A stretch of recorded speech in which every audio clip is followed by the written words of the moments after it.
Bueno, acá estamos de nuevo ahí arrancamos ya con la tapa del libro de La deuda ilegítima de Claudio Lozano, que está acá esta noche con nosotros. Bueno, arranquemos con esto. Contanos así, a grandes rasgos, de qué se trata el libro y esta idea de la deuda ilegítima, que vos decís que es la discusión que viene.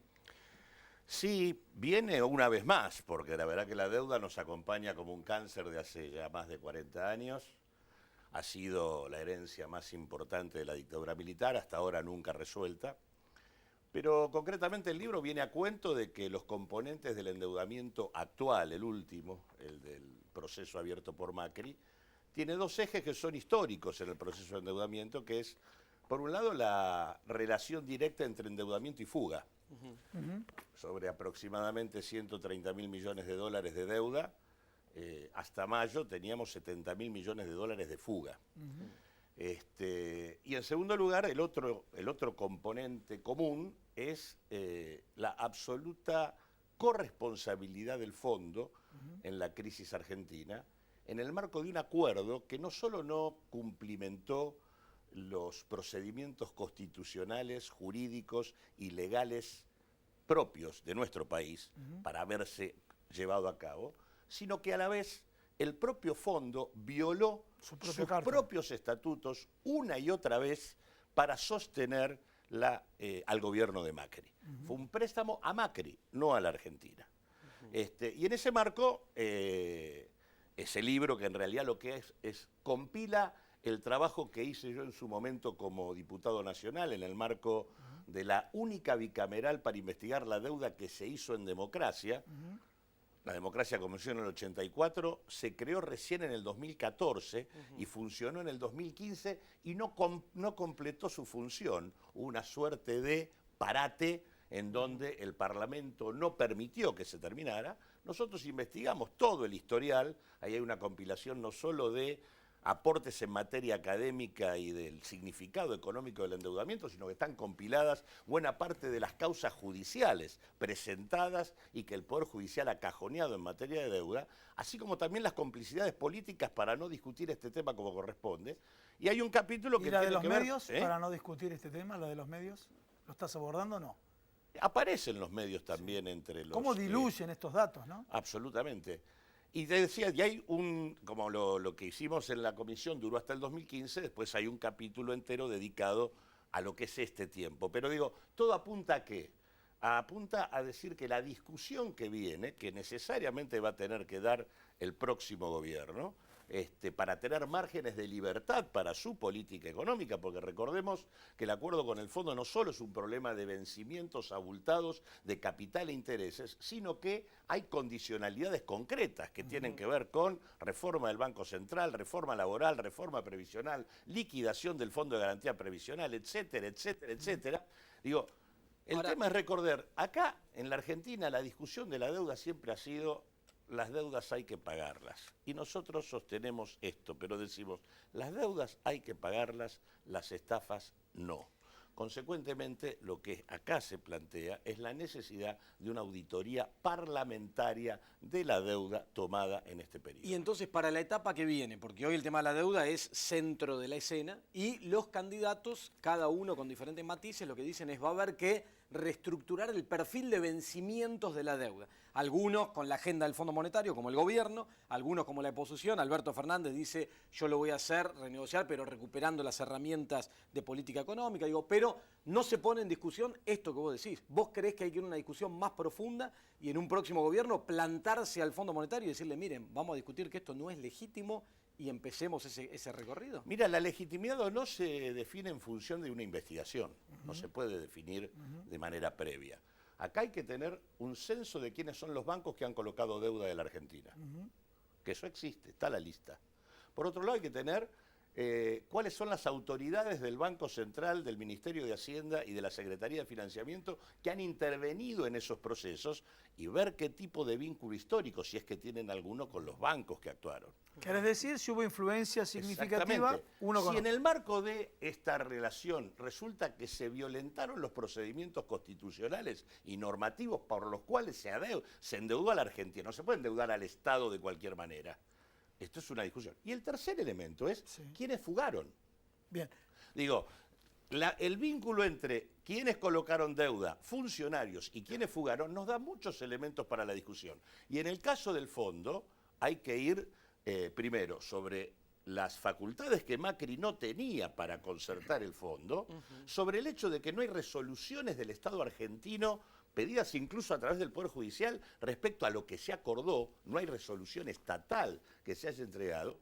Y después hay que ir a Naciones Unidas con el tema de la auditoría del crédito otorgado por el fondo. El fondo entregó más del 60% de su cartera acá en la Argentina en un crédito absolutamente irregular, que lo que hizo fue ocultar el default de Macri, porque la verdad que es una risa este tema de que va a defaultear el próximo gobierno. Es Macri y sus políticas, que en los primeros 2 años colocó a la Argentina en default. Y fue al fondo, y el fondo, en lugar de hacer lo que corresponde frente al default, que es obligar a reprogramar la deuda, lo que hizo fue darle todos los mangos para que pague los vencimientos de intereses y abultó la deuda sobre el próximo periodo para que el default se blanquee después. Entonces acá no hay que aceptar la trampa que está planteada. Acá el default lo hizo Macri, y la discusión con el fondo es ¿por qué no hizo lo que tenía que hacer? Claudio. Es corresponsable de la crisis, y como corresponsable tenemos elementos suficientes para patear vencimientos por un lado, pero además centralmente para sacarnos el chaleco de fuerza que supone el acuerdo en materia de política económica, porque no es solamente reprogramar vencimientos, es tener autonomía y márgenes de libertad para la política económica en un contexto donde hoy la deuda, la partida de intereses de deuda, es el rubro número 1 del gasto público. Sí, claramente. A ver, no se plantea una situación, tenés razón, desde el punto de vista de la razonabilidad, inclusive la gente dice dónde está la plata de lo que se endeudó, pero sin embargo jurídicamente va a ser demostrable de esa auditoría. Tal vez técnicamente podés demostrar la influencia que hubo, pero jurídicamente tan va a ser demostrable es que nunca se hizo. ¿Sí? Tan demostrable es que nunca se hizo. El caso de Ecuador es elocuente. Un país pequeño, ya dolarizado, puso en marcha el proceso de investigación del endeudamiento y los bancos pidieron a los gritos a Correa que lo pare. Digo, el nivel de ilegalidad que hay implícito en el proceso de endeudamiento argentino es monumental. O sea, estás planteando un nivel de ilegalidad total. Es monumental. Por lo tanto, hay que sentarse con tranquilidad. Digo, y aparte es importante acá porque todo esto parece de manera muy maniquea entre el no pago o y el pagamos pago total, todo. el pago total. No, no es así. Digo, acá no hay en el planteo ninguna idea de repudio de la deuda. Las deudas se pagan. Ahora, tienen que ser deudas. Es como si en realidad vos le entregaste un poder a alguien, esa persona dejó de tener, el poder se venció, el tipo con el poder vencido fue, siguió firmando, y te tomó una deuda para vos, ¿qué vas a hacer? ¿La vas a pagar? Digo, el fondo, entre otras cosas, también es responsable de no haber respetado los criterios legales de la Argentina, porque Macri no tenía facultades legales para hacer el contrato. Clarísimo. Y ahora pasamos a la otra parte del estudio, que estamos con el rector de la Universidad Nacional de Hurlingham, Jaime Persic. Que además fue funcionario del Ministerio de Educación y sabe mucho del tema, además de ser un rector de una universidad. Pone cara, pero sí, yo sé que sabe mucho del tema. Como acá hablamos de la dimensión social de la economía, la cuarta D, y en esa dimensión social vamos a trazar un paralelismo entre la educación universitaria y un ejemplo de hoy, la fotografía de hoy, mercado libre, flexibilización laboral, banco de horas, o sea que si vos sos estudiante universitario, hoy trabajás de 2 de la tarde a 12 de la noche, ¿sí? O eventualmente mañana trabajás de 8 de la mañana, no sé cómo vas a hacer para ir a la universidad. ¿Cómo ves la reforma laboral, tu experiencia, la matrícula, cómo está distribuida la matrícula y bueno, cómo de alguna manera le está cercenando los derechos de los estudiantes? Bueno, cercenar el derecho de los trabajadores es cercenar el derecho de estudiantes. Nosotros tenemos cada vez más, la Argentina tiene cada vez más trabajadores que estudian. Históricamente la idea que hay son estudiantes que trabajan, entonces las universidades tenemos políticas de becas, de apoyo a estudiantes, pero cada vez más hay trabajadores que estudian. Está bueno eso, estudiantes que trabajan, trabajadores que estudian. Bueno, y las universidades sabemos, más o menos, en Argentina y en el mundo, trabajar con estudiantes que trabajan. Lo hacemos, nosotros tenemos una gran cantidad de estudiantes que vienen de sectores populares, estudiantes que son el primero de su familia que hay. En nuestra universidad el 80%, pero en general el sistema universitario argentino tiene un montón de estudiantes que provienen de sectores populares. Las universidades, insisto, tenemos amplitud de horarios, programas de apoyo, becas, aportes económicos, comedores. todo eso existe. Ahora, creo también que las universidades tenemos que discutir, lo cual es un giro copernicano, que son trabajadores que estudian, son trabajadores que no tuvieron oportunidad de estudiar en otro momento porque la situación económica, la situación familiar o porque no había universidades, ¿Y qué como porcentaje? mal diría la gobernadora, ¿no? Que sobraban Poblamos de sí. universidades, bueno, por suerte poblamos de universidades de todos lados, entonces los trabajadores tienen posibilidades de llegar a la universidad. ¿Qué porcentaje de la matrícula hay? ¿Cómo? Claro. Mejor eso que poblar de gendarmería Totalmente. para Bueno, pero no metemos en gendarmería porque no nos va a alcanzar No, porque como ya la pusieron para educar a la gendarmería, bueno, ya por eso digo. sí, un tema que estamos hablando con los formadores, ustedes en todo caso formadores y formadores de formadores. El tema de el porcentaje que tienen de la matrícula de que aquella generación que por primera vez va a la Nosotros universidad. tenemos el 80% de estudiantes que son el primero de la casa. El primero, 80%. el 80% tenemos. O sea, por un lado nos están diciendo que son universidades y por otro lado usted, Jaime, nos dice... No, mira, yo te digo datos concretos, no Sí. sobran. En la Argentina faltan Faltan, universidades. obvio. La Argentina tiene, la provincia de Buenos Aires tiene una universidad cada 500.000 habitantes. Sí, señor. Es un número, en cualquier lugar del mundo es paupérrimo ese número. En la provincia de Buenos Aires, en la Argentina hay una universidad cada 300.000 habitantes. Brasil tiene una universidad cada 89.000.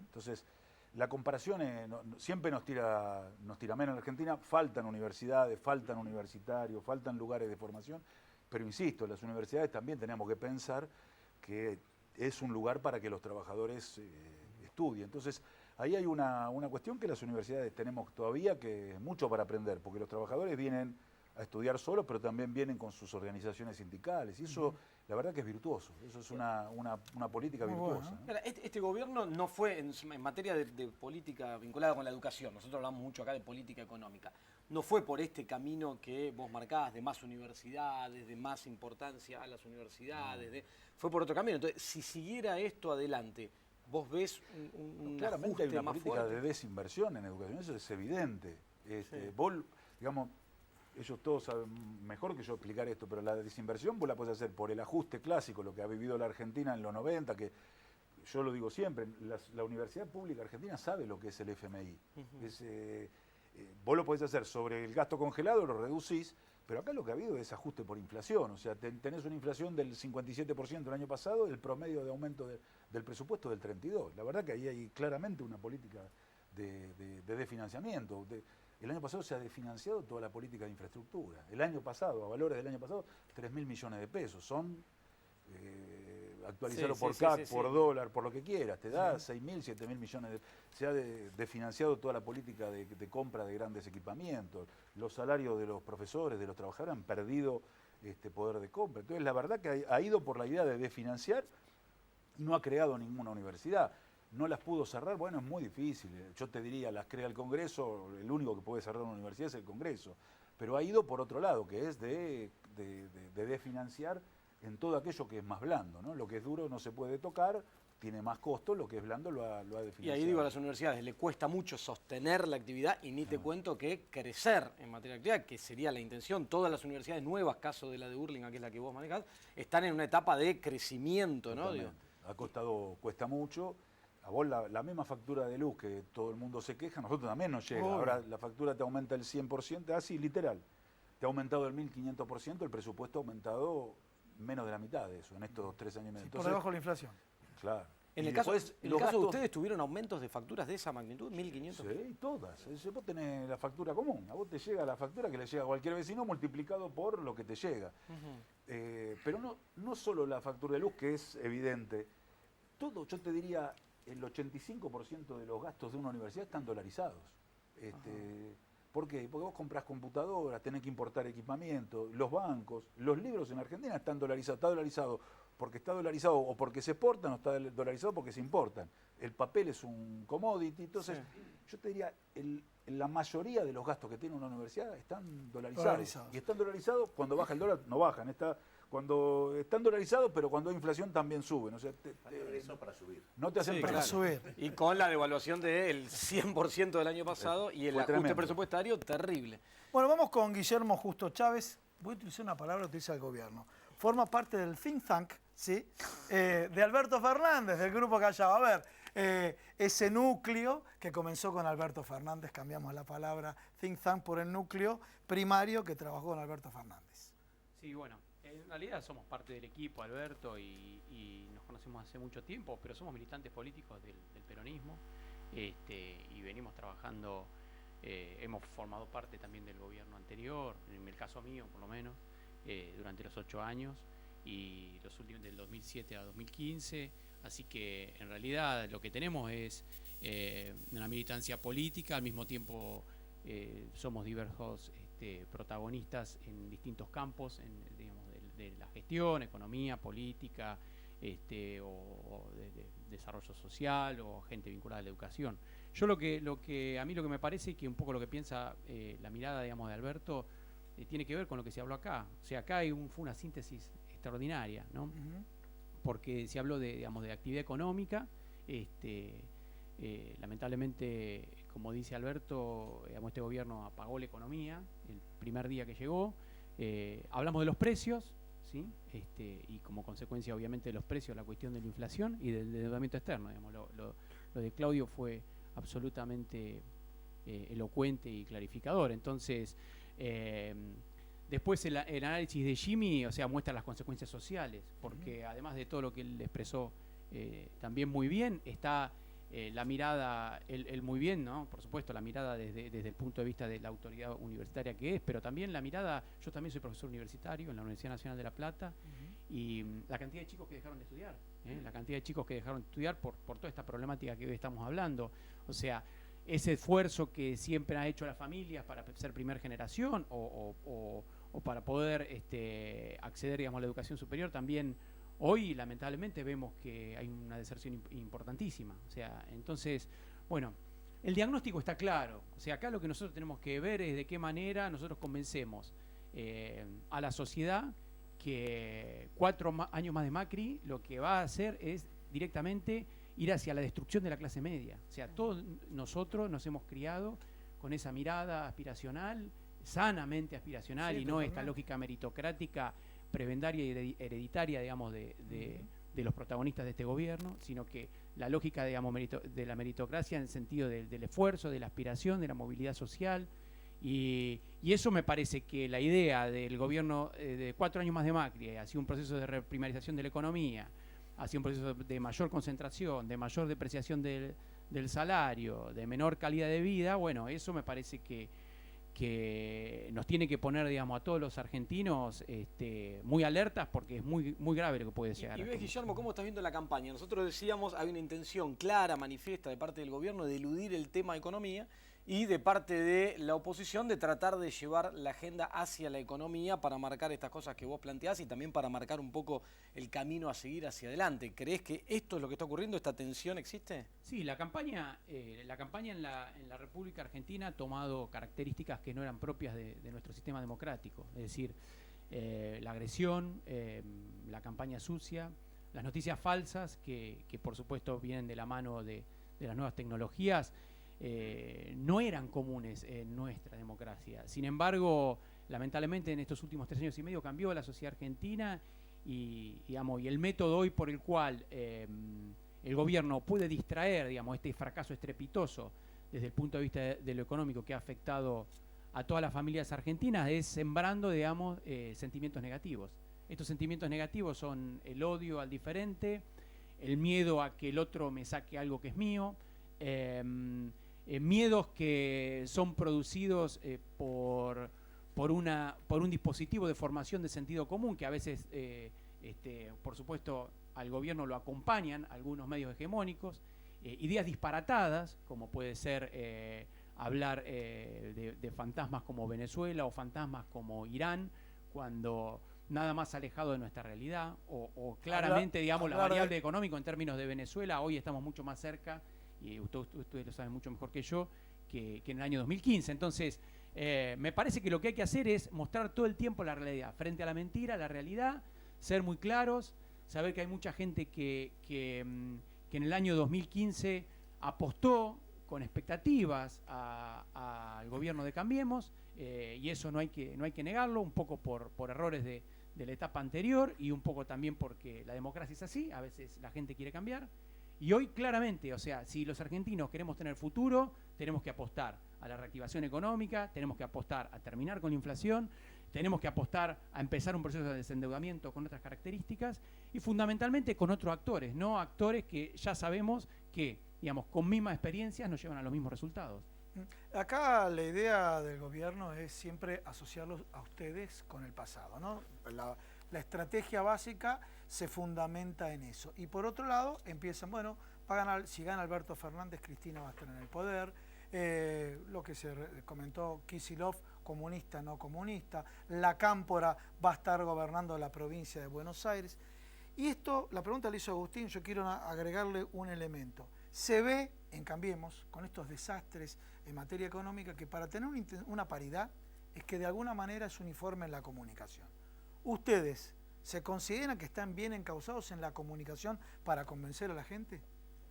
Totalmente, porque primero todo esto que vos has dicho y que es muy cierto, es falso en términos de sentimiento en la sociedad. Digamos, en la sociedad, en la gran mayoría de la sociedad a nadie le importa esto de ni que si Axel es marxista, que de hecho obviamente no lo es, de que la Cámpora no sé qué, que Cristina, o sea, los que hablan de Alberto va a hacer lo que le diga Cristina, o que es un títere de Cristina, no lo conocen Alberto Fernández, o en realidad hay que ver nada más que los últimos 8 años de Alberto para mostrar en realidad no solamente su independencia de criterio, sino su capacidad de gestión anterior.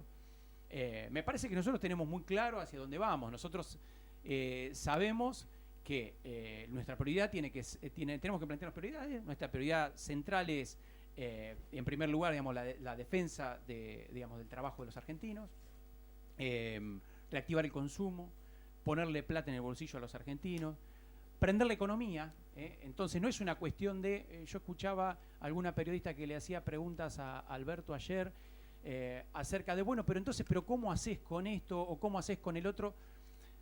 Haciéndole las preguntas desde digamos, el modelo o desde las medidas que está tomando este gobierno. Desde el ajuste. Claro, lo que hay que hacer acá y hay que dar vuelta a todo, digamos. O sea, primero, poner de nuevo la política por sobre la economía. O sea, la economía al servicio de la política. ¿Cuáles son las prioridades de la política? Y a partir de ahí ir hacia un modelo diferente, un modelo de desarrollo, un modelo vinculado al consumo, un modelo también en el cual, digamos, la prioridad sean las personas y no sea, digamos, una tabla de Excel o el Fondo Monetario Internacional o quedar bien con no sé quién, con Trump, con el que sea. Entonces, el trabajo, plata en el bolsillo de los argentinos, y vuelvo a repetir, fundamentalmente, ir a otra matriz, a una matriz productiva, olvidarnos, digamos, de que tenemos que ser un país con una economía primarizada, porque eso claramente lleva, todos ustedes lo saben mucho más que yo, a una concentración de la economía y obviamente a una destrucción de la clase media. Nosotros queremos un país de clase media, un país de movilidad social y un país en el que todos, digamos, podamos tener nuestro laburo, podamos llegar a fin de mes, podamos pagar nuestras tarifas, podamos buscar a nuestros hijos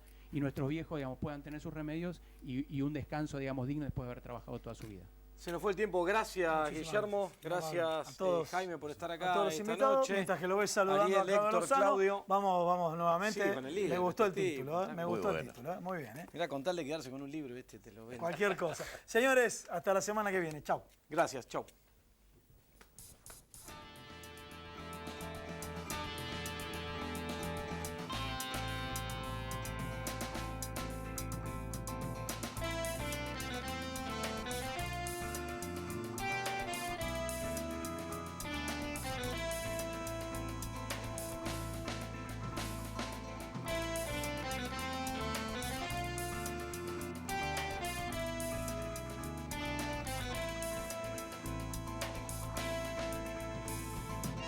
Atilra es artífice de un proyecto solidario, colectivo y social. Es una realidad que crece, se desarrolla, vive y se multiplica, pero sobre todo permanece en el tiempo. Atilra, más de 70 años sembrando de sueños el camino. Cuando la salud está en peligro, el único remedio es la justicia. Si en las provincias se derogan las leyes sanitarias, las farmacias de barrio pueden desaparecer. Decile no al monopolio. Es un mensaje de la Confederación Farmacéutica Argentina, a favor de la ley, a favor de la salud.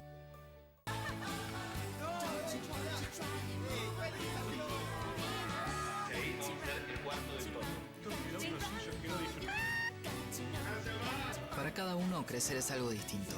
Lo importante es tener quien te acompañe. ¿Te parece que hice un video? Banco Ciudad. Te quiere ver crecer.